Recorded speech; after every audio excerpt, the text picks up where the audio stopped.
नमस्कार, आप देख रहे हैं मन्नत समाचार। आइए आपको दिखाते हैं आज की बड़ी खबर। मेरा रिश्ता जो है वो बहुत पुराना है।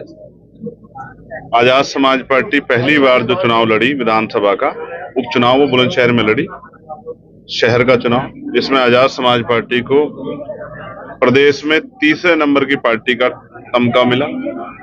13,000 से ज्यादा वोट मिले थे। तो इस मिट्टी का मेरे ऊपर कर्ज है। और आज मेरे छोटे भाई हैं यहाँ रोशिंदर, जिनकी पत्नी यहाँ ग्राम प्रधान भी हैं, उनके पिताजी श्रीपाल सिंह जी कुछ दिन पहले वो जो व्यवस्था है उत्तर प्रदेश की, उससे निराश होकर उन्होंने सुसाइड का रास्ता चुना। आज उस परिवार से दुख बांटने के लिए आया हूं और उनको ये भी विश्वास दिलाता हूं कि जिस वजह से उनके पिताजी की जान गई, उस मामले को हम लोग जो है गंभीरता से उसमें संज्ञान लेंगे और उसमें उनके परिवार की मदद कराने का काम करेंगे। बिहार में चुनाव है और वोट चोरी का मामला बहुत ज्यादा चल रहा है, क्या कहेंगे? देखिए, वोट चोरी किसी भी चीज की हो, वोट की हो या किसी और हक की हो, चोरी गलत है। और जब चोरी होगी तो लोगों के मन में क्रोध और अविश्वास होना लाजमी। जिस तरह से 65 लाख मतदाताओं को निकाला गया है, एक मतदाता भी महत्वपूर्ण होता है, लेकिन 65 लाख मतदाताओं को निकाल दिया गया, वो भी चुनाव से ठीक पहले। तो सवाल ये बनता है कि अभी 1.5 साल पहले लोकसभा का चुनाव हुआ, ये 65 लाख मतदाता तब वहीं थे। इन्हीं मतदाताओं ने 40 में से 30 सीट एनडीए को देने का काम किया।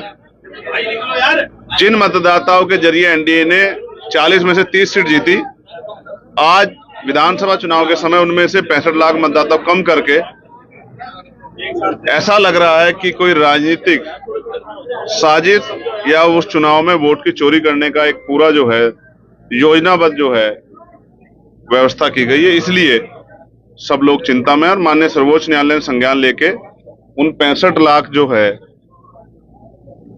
मतदाताओं की सूची मांगी है। वो सूची उन्होंने 22 तारीख तक का समय दिया था, आज तक उनको अपलोड कर दी थी। वो सूची सामने आ जाएगी, उसका कारण भी सामने आ जाएगा। मैं चाहता हूं जिसका अधिकार बैठता है वोट का, उसको मिले, और जो अवैध वोट है वो हटाए जाएं, लेकिन अवैध के नाम पे जिनका अधिकार है उनका अधिकार ना छीना जाए, क्योंकि मत इस देश में सबसे शक्तिशाली है। यूपी में जाति के आधार पर जो विलय है वो लगातार बढ़ रहे हैं, खासतौर पर दलितों के साथ, क्या वजह है? वजह आप जानते नहीं हो कि जो सरकार है वो दलित विरोधी है।